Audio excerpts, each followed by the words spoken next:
हर हर महादेव। आज हम आपको शिव पुराण में वर्णित उन 12 दिव्य ज्योतिर्लिंगों की कहानी सुनाने जा रही हूँ जहाँ भगवान शिव स्वयं प्रकाश के स्तंभ ज्योति के रूप में प्रकट हुए थे। केदारनाथ ज्योतिर्लिंग। केदारनाथ महादेव के विषय में कई कथाएं हैं। स्कंद पुराण में लिखा है कि एक बार केदार क्षेत्र के विषय में जब पार्वती जी ने शिव से पूछा तब भगवान शिव ने उन्हें बताया कि केदार क्षेत्र उन्हें अत्यंत प्रिय है। वे यहाँ सदा अपने गणों के साथ निवास करते हैं। इस क्षेत्र में वे तब से रहते हैं जब उन्होंने सृष्टि की रचना के लिए ब्रह्मा का रूप धारण किया था। स्कंद पुराण में इस स्थान की महिमा का एक वर्णन ये भी मिलता है कि एक बहेलिया था जिस हिरण का मांस खाना अत्यंत प्रिय था। एक बार यह शिकार की तलाश में केदार क्षेत्र में आया। पूरे दिन भटकने के बाद भी उसे शिकार नहीं मिला। संध्या के समय नारद मुनि इस क्षेत्र में आए तो दूर से बहेलिया उन्हें हिरण समझकर उन पर वाण चलाने के लिए तैयार हुआ। जब तक वह वाण चलाता सूर्य पूरी तरह डूब गया। अंधेरा होने पर उसने देखा कि एक सर्प मेढक का निगल रहा है। मृत होने के बाद मेढक शिव रूप में परिवर्तित हो गया। इसी प्रकार बहेलिया ने देखा कि एक हिरण को सिंह मार रहा है। मृत हिरण शिव गणों के साथ शिवलोक जा रहा है। इस अद्भुत दृश्य को देखकर बहेलिया हैरान था। इसी समय नारद मुनि ब्राह्मण वेश में बहेलिया के समक्ष उपस्थित हुए। बहेलिया ने नारद मुनि से इन अद्भुत दृश्यों के विषय में पूछा। नारद मुनि ने उसे समझाया कि यह अत्यंत पवित्र क्षेत्र है। इस स्थान पर मृत होने पर पशु पक्षियों को भी मुक्ति मिल जाती है। इसके बाद बहेलिया को अपने पाप कर्मों का स्मरण हो आया कि किस प्रकार उसने पशु पक्षियों की हत्या की है। बहेलिया ने नारद मुनि से अपनी मुक्ति का उपाय पूछा। नारद मुनि से शिव का ज्ञान प्राप्त करके बहेलिया केदार क्षेत्र में रहकर शिव उपासना में लीन हो गया। मृत्यु पश्चात उसे शिव लोक में स्थान प्राप्त हुआ। केदारनाथ ज्योतिर्लिंग की कथा। केदारनाथ ज्योतिर्लिंग की कथा के विषय में शिव पुराण में वर्णित है कि नर और नारायण नाम के दो भाइयों ने भगवान शिव की पार्थिव मूर्ति बनाकर उनकी पूजा एवं ध्यान में लगे रहते।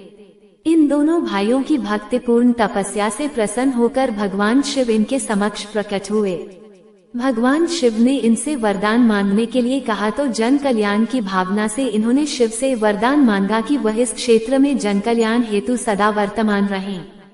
इनकी प्रार्थना पर भगवान शंकर ज्योतिर्लिंग के रूप में केदार क्षेत्र में प्रकट हुए।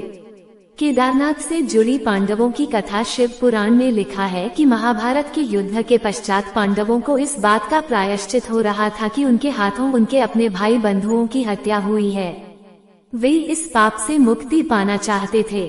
इसका समाधान जब इन्होंने वेद व्यास जी से पूछा तो उन्होंने कहा कि बंधुओं की हत्या का पाप तभी मिट सकता है जब शिव इस पाप से मुक्ति प्रदान करेंगे। शिव पांडवों से अप्रसन्न थे, अतः पांडव जब विश्वनाथ के दर्शन के लिए काशी पहुँचे तब वे वहां शंकर प्रत्यक्ष प्रकट नहीं हुए। शिव को ढूंढते हुए तब पांचों पांडव केदारनाथ पहुँच गए। पांडवों को आया देखकर शिव ने भैंस का रूप धारण कर लिया और भैंस के झुंड में शामिल हो गए। शिव की पहचान करने के लिए भीम एक गुफा के मुख के पास पैर फैलाकर खड़ा हो गया। सभी भैंस उनके पैर के बीच से होकर निकलने लगे, लेकिन भैंस बने शिव ने पैर के बीच से जाना स्वीकार नहीं किया। इससे पांडवों ने शिव को पहचान लिया। इसके बाद शिव वहां भूमि में विलीन होने लगे। तब भैंस बने भगवान शंकर को भीम ने पीठ की तरह से पकड़ लिया। भगवान शंकर पांडवों की भक्ति एवं दृढ़ निश्चय को देखकर प्रकट हुए तथा उन्हें पापों से मुक्त कर दिया। इस स्थान पर आज भी द्रौपदी के साथ पांचों पांडवों की पूजा होती है। यहाँ शिव की पूजा भैंस के पृष्ठभाग के रूप में तभी से चली आ रही है। ओंकारेश्वर ज्योतिर्लिंग। एक बार विंध्य पर्वत में भगवान शिव की कई माहों तक कठिन तपस्या की। उनकी इस तपस्या से प्रसन्न होकर शंकर जी ने उन्हें साक्षात दर्शन दिए और विंध्य पर्वत से अपनी इच्छा प्रकट करने के लिए कहा। इस अवसर पर अनेक ऋषि और देव भी उपस्थित थे। विंध्य पर्वत की इच्छा के अनुसार भगवान शिव ने ज्योतिर्लिंग के दो भाग किए। एक का नाम ओंकारेश्वर रखा तथा दूसरा ममलेश्वर रखा। ओंकारेश्वर में ज्योतिर्लिंग के दो रूपों की पूजा की जाती है। ओंकारेश्वर ज्योतिर्लिंग से संबंधित अन्य कथा के अनुसार भगवान के महान भक्त अम्बरीश और मुचुकुंद के पिता सूर्यवंशी राजा माधाता ने इस स्थान पर कठोर तपस्या करके भगवान शंकर को प्रसन्न किया था। उस महान पुरुष माधाता के नाम पर ही इस पर्वत का नाम माधाता पर्वत हो गया। सोमनाथ ज्योतिर्लिंग के प्रादुर्भाव की एक पौराणिक कथा प्रचलित है। कथा के अनुसार राजा दक्ष ने अपनी 27 कन्याओं का विवाह चंद्रदेव से किया था। 27 कन्याओं का पति बनकर देव बेहद खुश थे। सभी कन्याएं भी इस विवाह से प्रसन्न थी। इन सभी कन्याओं में चंद्रदेव सबसे अधिक रोहिणी नामक कन्या पर मोहित थे। जब ये बात दक्ष को मालूम हुई तो उन्होंने चंद्रदेव को समझाया, लेकिन कोई लाभ नहीं हुआ। उनके समझाने का प्रभाव ये हुआ कि उनकी आसक्ति रोहिणी के प्रति और अधिक हो गई। ये जानने के बाद राजा दक्ष ने देवचंद्र को शाप दे दिया कि जाओ, आज से तुम क्षय रोग के मरीज हो जाओ। श्रापवश देवचंद्र क्षय रोग से पीड़ित हो गए। उनके सम्मान और प्रभाव में भी कमी हो गई। इस शाप से मुक्त होने के लिए वे भगवान ब्रह्मा की शरण में गए। इस शाप से मुक्ति का ब्रह्मादेव ने यह उपाय बताया कि जिस जगह पर आप सोमनाथ मंदिर है, उस स्थान पर आकर चंद्रदेव को भगवान शिव का तप करने के लिए कहा। भगवान ब्रह्मा जी के कहे अनुसार भगवान शिव की उपासना करने के बाद चंद्रदेव श्राप से मुक्त हो गए। उसी समय से यह मान्यता है कि भगवान चंद्र इस स्थान पर शिव तपस्या करने के लिए आए थे। तपस्या पूरी होने के बाद भगवान शिव ने चंद्रदेव से वर मांगने के लिए कहा। इस पर चंद्रदेव ने वर मांगा कि हे भगवान, आप मुझे इस श्राप से मुक्त कर दीजिए और मेरे सारे अपराध क्षमा कर दीजिए। इस श्राप को पूरी से समाप्त करना भगवान शिव के लिए भी संभव नहीं था। मध्य का मार्ग निकाला गया कि एक माह में जो पक्ष होते हैं, एक शुक्ल पक्ष और कृष्ण पक्ष, एक पक्ष में उनका ये श्राप नहीं रहेगा, परंतु इस पक्ष में इस श्राप से ग्रस्त रहेंगे। शुक्ल पक्ष और कृष्ण पक्ष में वे एक पक्ष में बढ़ते हैं और दूसरे में वो घटते जाते हैं। चंद्रदेव ने भगवान शिव की यह कृपा प्राप्त करने के लिए उन्हें धन्यवाद किया और उनकी स्तुति की। उसी समय से इस स्थान पर भगवान शिव की इस स्थान पर उपासना करना का प्रचलन प्रारंभ हुआ तथा भगवान शिव सोमनाथ मंदिर में आकर पूरे विश्व में विख्यात हो गए। देवता भी इस स्थान को नमन करते हैं। इस स्थान पर चंद्रदेव भी भगवान शिव के साथ स्थित है। त्रयंबकेश्वर ज्योतिर्लिंग के संबंध में एक पौराणिक कथा प्रसिद्ध है। कथा के अनुसार गौतम ऋषि ने यहाँ पर तप किया था। स्वयं पर लगे गौहत्या के पाप से मुक्त होने के लिए गौतम ऋषि ने यहाँ कठोर तपस्या की थी और भगवान शिव से गंगा नदी को धरती पर लाने के लिए वर मांगा था। गंगा नदी के स्थान पर यहाँ दक्षिण दिशा की गंगा कही जाने वाली नदी गोदावरी का यहाँ उसी समय उद्गम हुआ था। वैद्यनाथ ज्योतिर्लिंग पौराणिक कथाओं के अनुसार यह ज्योतिर्लिंग लंकापति रावण द्वारा यहाँ लाया गया था। इसकी एक बड़ी ही रोचक कथा है। रावण भगवान शंकर का परम भक्त था। शिव पुराण के अनुसार एक बार भगवान शिव को प्रसन्न करने के लिए रावण हिमालय पर्वत पर जाकर शिवलिंग की स्थापना करके कठोर तपस्या करने लगा। कई वर्षों तक तप करने के बाद भी भगवान शंकर प्रसन्न नहीं हुए। तब रावण ने शिव को प्रसन्न करने के लिए अपने सिर की आहुति देने का निश्चय किया। विधिवत पूजा करते हुए दशानन रावण एक एक करके अपने 9 सिरों को काटकर शिवलिंग पर चढ़ाता गया। जब 10वां सिर काटने वाला था तब भगवान शिव वहां प्रकट हुए और रावण को वरदान मांगने के लिए कहा। रावण को जब इच्छित वरदान मिल गया तब उसने भगवान शिव से अनुरोध किया कि वो उन्हें अपने साथ लंका ले जाना चाहता है। शिव ने रावण से कहा कि वो उसके साथ नहीं जा सकते हैं, वह चाहे तो ये शिवलिंग ले जा सकता है। भगवान शिव ने रावण को वह शिवलिंग ले जाने दिया जिसकी पूजा करते हुए उसने 9 सिरों की भेंट चढ़ाई थी। शिवलिंग को ले जाते समय शिव ने रावण से कहा कि इस ज्योतिर्लिंग को रास्ते में कहीं भी भूमि पर मत रखना, अन्यथा यह वहीं पर स्थापित हो जाएगा। भगवान विष्णु नहीं चाहते थे कि यह ज्योतिर्लिंग लंका पहुँचे, अतः उन्होंने गंगा से रावण के पेट में समाने का अनुरोध किया।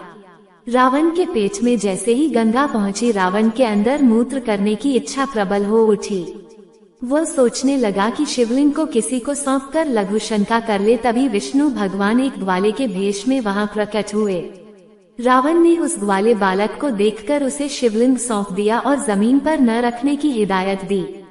रावण जब मूत्र करने लगा, उसकी मूत्र की इच्छा समाप्त नहीं हो रही थी। ऐसे में रावण को काफी समय लग गया और वह बालक शिवलिंग को भूमि पर रखकर विलुप्त हो गया। रावण जब लौटकर आया तब लाख प्रयास करने के बावजूद शिवलिंग वहां से टस से मस नहीं हुआ। अंत में रावण को खाली हाथ लंका लौटना जाना पड़ा। बाद में सभी देवी देवताओं ने आकर इस ज्योतिर्लिंग की पूजा की और विधिवत रूप से स्थापित किया। भीमाशंकर ज्योतिर्लिंग। भीमाशंकर ज्योतिर्लिंग का नाम भीमाशंकर किस कारण से पड़ा, इस पर एक पौराणिक कथा प्रचलित है। कथा महाभारत काल की है। महाभारत का युद्ध पांडवों और कौरवों के मध्य हुआ था। इस युद्ध ने भारत में बड़े महान वीरों की क्षति हुई थी। दोनों ही पक्षों से अनेक महावीरों और सैनिकों को युद्ध में अपनी जान देनी पड़ी थी। इस युद्ध में शामिल होने वाले दोनों पक्षों को गुरु द्रोणाचार्य से प्रशिक्षण प्राप्त हुआ था। कौरवों और पांडवों ने जिस स्थान पर दोनों को प्रशिक्षण देने का कार्य किया था वह स्थान है आज उज्जैनक के नाम से जाना जाता है। यहीं पर आज भगवान महादेव का भीमाशंकर विशाल ज्योतिर्लिंग है।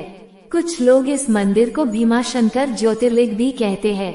भीमाशंकर ज्योतिर्लिंग कथा शिव पुराण अनुसार भीमाशंकर ज्योतिर्लिंग का वर्णन शिव पुराण में मिलता है।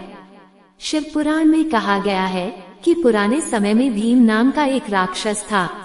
वह राक्षस कुंभकर्ण का पुत्र था, परंतु उसका जन्म ठीक उसके पिता की मृत्यु के बाद हुआ था। अपनी पिता की मृत्यु भगवान राम के हाथों होने की घटना की उसे जानकारी नहीं थी। समय बीतने के साथ जब उसे अपनी माता से इस घटना की जानकारी हुई तो वह श्री भगवान राम का वध करने के लिए आतुर हो गया। अपने उद्देश्य को पूरा करने के लिए उसने अनेक वर्षों तक कठोर तपस्या की। उसकी तपस्या से प्रसन्न होकर उसे ब्रह्मा जी ने विजयी होने का वरदान दिया। वरदान पाने के बाद राक्षस निरंकुश हो गया। उससे मनुष्यों के साथ साथ देवी देवताओं भी भयभीत रहने लगे। धीरे धीरे सभी जगह उसके आतंक की चर्चा होने लगी। युद्ध में उसने देवताओं को भी परास्त करना प्रारंभ कर दिया। जहां वह जाता मृत्यु का तांडव होने लगता। उसने सभी और पूजा पाठ बंद करवा दिए। अत्यंत परेशान होने के बाद सभी देव भगवान शिव की शरण में गए। भगवान शिव ने सभी को आश्वासन दिलाया कि वे इसका उपाय निकालेंगे। भगवान शिव ने राक्षस को नष्ट कर दिया। भगवान शिव से सभी देवों ने आग्रह किया कि वे इसी स्थान पर शिवलिंग रूप में विराजित हो। उनकी इस प्रार्थना को भगवान शिव ने स्वीकार किया और वे भीमाशंकर ज्योतिर्लिंग के रूप में आज भी यहाँ विराजित है। काशी विश्वनाथ ज्योतिर्लिंग। विश्वनाथ ज्योतिर्लिंग के संबंध में एक पौराणिक कथा प्रचलित है। बात उस समय की है जब भगवान शंकर पार्वती जी से विवाह करने के बाद कैलाश पर्वत पर ही रहते थे, परंतु पार्वती जी को ये बात अखरती थी कि विवाह के बाद भी उन्हें अपने पिता के घर में ही रहना पड़े। इस दिन अपने मन की यह इच्छा देवी पार्वती जी ने भगवान शिव के सम्मुख रख दी। अपनी प्रिया की यह बात सुनकर भगवान शिव कैलाश पर्वत को छोड़कर देवी पार्वती के साथ काशी नगरी में आकर रहने लगे। और काशी नगरी में आने के बाद भगवान शिव यहाँ ज्योतिर्लिंग के रूप में स्थापित हो गए। तभी से काशी नगरी में विश्वनाथ ज्योतिर्लिंग ही भगवान शिव का निवास स्थान बन गया है।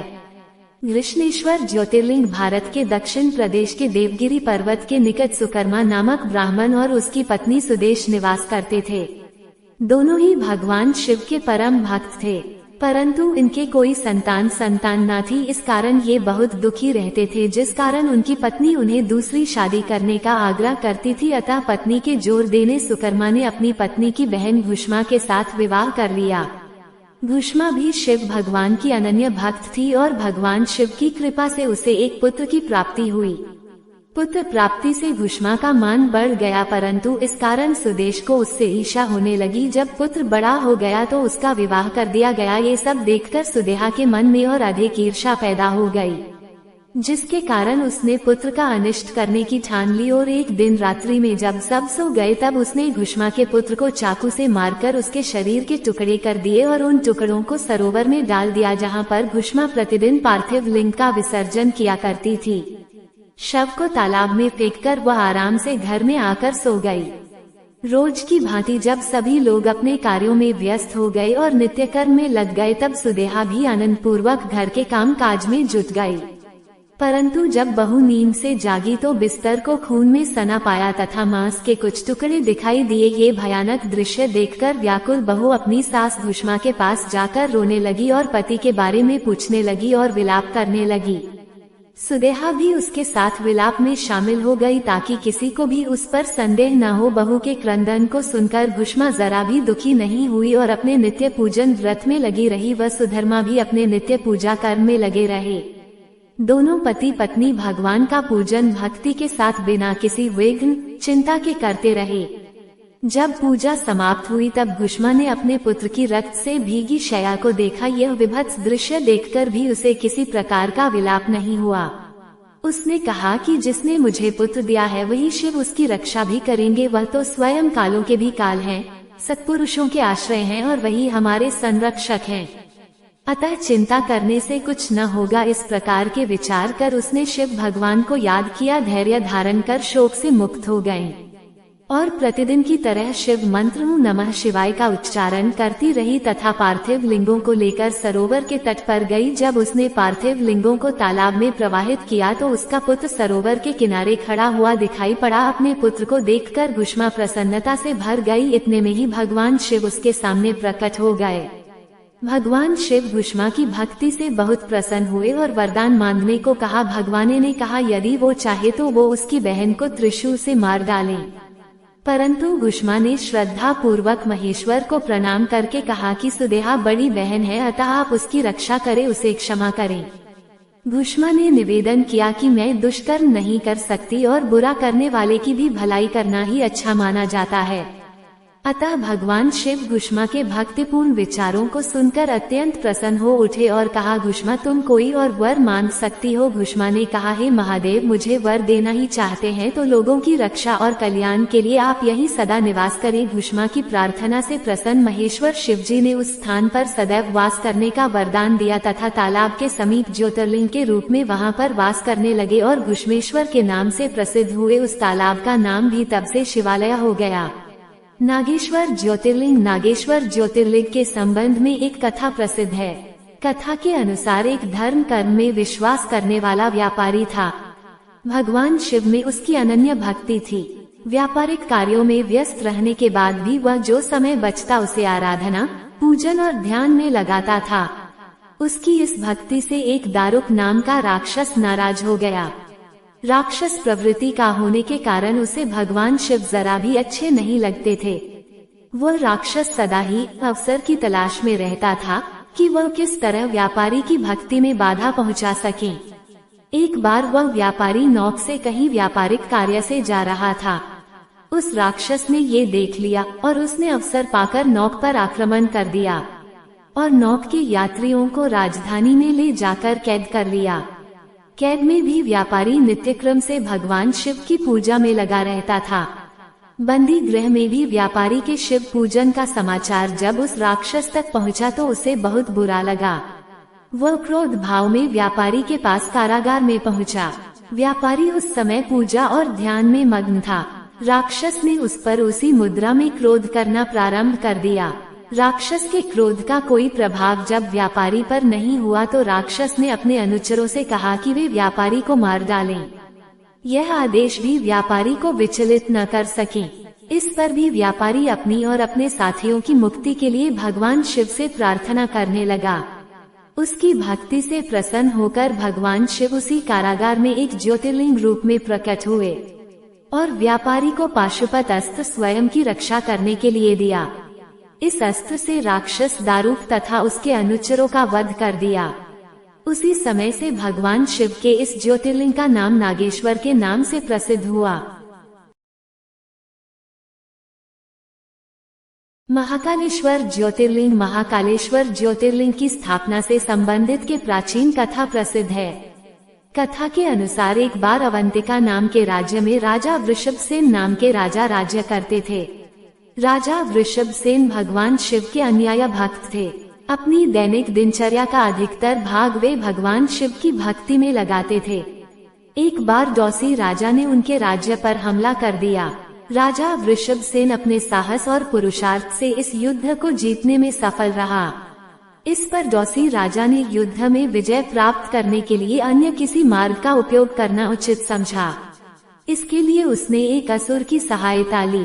उस असुर को अदृश्य होने का वरदान प्राप्त था। राक्षस ने अपनी अनोखी विद्या का प्रयोग करते हुए अवंतिका राज्य पर अनेक हमले की।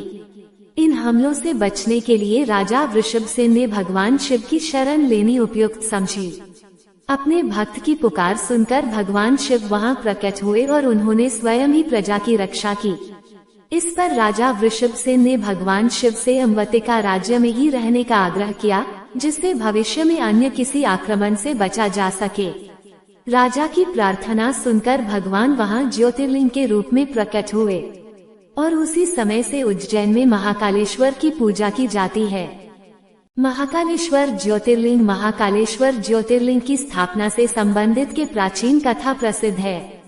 कथा के अनुसार एक बार अवंतिका नाम के राज्य में राजा वृषभसेन नाम के राजा राज्य करते थे। राजा वृषभसेन भगवान शिव के अनुयायी भक्त थे। अपनी दैनिक दिनचर्या का अधिकतर भाग वे भगवान शिव की भक्ति में लगाते थे। एक बार दौसी राजा ने उनके राज्य पर हमला कर दिया। राजा वृषभसेन अपने साहस और पुरुषार्थ से इस युद्ध को जीतने में सफल रहा। इस पर दौसी राजा ने युद्ध में विजय प्राप्त करने के लिए अन्य किसी मार्ग का उपयोग करना उचित समझा। इसके लिए उसने एक असुर की सहायता ली। उस असुर को अदृश्य होने का वरदान प्राप्त था। राक्षस ने अपनी अनोखी विद्या का प्रयोग करते हुए अवंतिका राज्य पर अनेक हमले की। इन हमलों से बचने के लिए राजा वृषभसेन ने भगवान शिव की शरण लेनी उपयुक्त समझी। अपने भक्त की पुकार सुनकर भगवान शिव वहां प्रकट हुए और उन्होंने स्वयं ही प्रजा की रक्षा की। इस पर राजा वृषभसेन ने भगवान शिव से अवंतिका राज्य में ही रहने का आग्रह किया, जिससे भविष्य में अन्य किसी आक्रमण से बचा जा सके। राजा की प्रार्थना सुनकर भगवान वहां ज्योतिर्लिंग के रूप में प्रकट हुए और उसी समय से उज्जैन में महाकालेश्वर की पूजा की जाती है। मल्लिकार्जुन ज्योतिर्लिंग कथा के अनुसार भगवान शंकर के दोनों पुत्रों में आपस में इस बात पर विवाद उत्पन्न हो गया कि पहले किसका विवाह होगा। जब श्री गणेश और श्री कार्तिकेय जब विवाद में किसी हल पर नहीं पहुंच पाए तो दोनों अपना अपना मत लेकर भगवान शंकर और माता पार्वती के पास गए। अपने दोनों पुत्रों को इस प्रकार लड़ता देख पहले माता पिता ने दोनों को समझाने की कोशिश की, परंतु जब वे किसी भी प्रकार से गणेश और कार्तिकेयन को समझाने में सफल नहीं हुए तो उन्होंने दोनों के समान एक शर्त रखी। दोनों से कहा कि आप दोनों में से जो भी पृथ्वी का पूरा चक्कर सबसे पहले लगाने में सफल रहेगा, उसी का सबसे पहले विवाह कर दिया जाएगा। विवाह की यह शर्त सुनकर दोनों को बहुत प्रसन्नता हुई। कार्तिकेयन का वाहन क्योंकि मयूर है, इसलिए वे तो शीघ्र ही अपने वाहन पर सवार होकर इस कार्य को पूरा करने के लिए चल दिए। परंतु समस्या श्री गणेश के सामने आई। उनका वाहन मूषक है और मूषक मंद गति जीव है। अपने वाहन की गति का विचार आते ही श्री गणेश समझ गए कि वे इस प्रतियोगिता में इस वाहन से नहीं जीत सकते। श्री गणेश है चतुर बुद्धि, तभी तो उन्हें बुद्धि का देव स्थान प्राप्त है। बस उन्होंने क्या किया, उन्होंने प्रतियोगिता जीतने का एक मध्यम मार्ग निकाला और शास्त्रों का अनुसरण करते हुए अपने माता पिता की प्रदक्षिणा करनी प्रारंभ कर दी। शास्त्रों के अनुसार माता पिता भी पृथ्वी के समान होते हैं। माता पिता उनकी बुद्धि की चतुरता को समझ गए और उन्होंने भी श्री गणेश को कामना पूरी होने का आशीर्वाद दे दिया। शर्त के अनुसार श्री गणेश का विवाह सिद्धि और रिद्धि दोनों कन्याओं से कर दिया गया।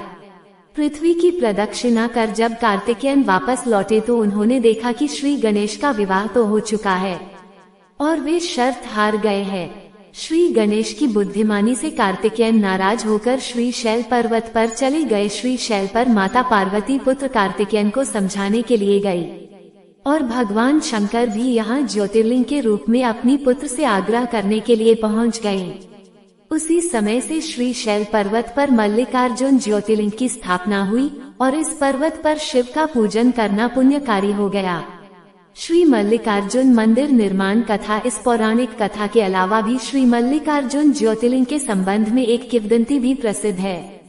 किंवदंती के अनुसार एक समय की बात है, श्री शैल पर्वत के निकट एक राजा था जिसका नाम चंद्रगुप्त था। उस राजा की एक कन्या थी। वो कन्या अपनी किसी मनोकामना की पूर्ति हेतु महलों को छोड़कर श्री शैल पर्वत पर स्थित एक आश्रम में रह रही थी। उस कन्या के पास एक सुंदर गाय थी। प्रति रात्रि जब कन्या सो जाती थी तो उसकी गाय का दूध को दो कर ले जाता था। एक रात्रि कन्या सोई नहीं और जागकर चोर को पकड़ने का प्रयास करने लगी। रात्रि हुई, चोर आया। कन्या चोर को पकड़ने के लिए उसके पीछे भागी, परंतु कुछ दूरी पर जाने पर उसे केवल वहाँ शिवलिंग ही मिला। कन्या ने उसी समय उस शिवलिंग पर श्री मल्लिकार्जुन मंदिर का निर्माण कार्य कराया। प्रत्येक वर्ष यहाँ शिवरात्रि के अवसर पर एक विशाल मेले का आयोजन किया जाता है। वही स्थान आज श्री मल्लिका अर्जुन ज्योतिर्लिंग के नाम से प्रसिद्ध है। इस ज्योतिर्लिंग के दर्शन करने से भक्तों की इच्छा की पूर्ति होती है और वह व्यक्ति इस लोक में सभी भोग कर अन्य लोक में भी श्री विष्णु धाम में जाता है।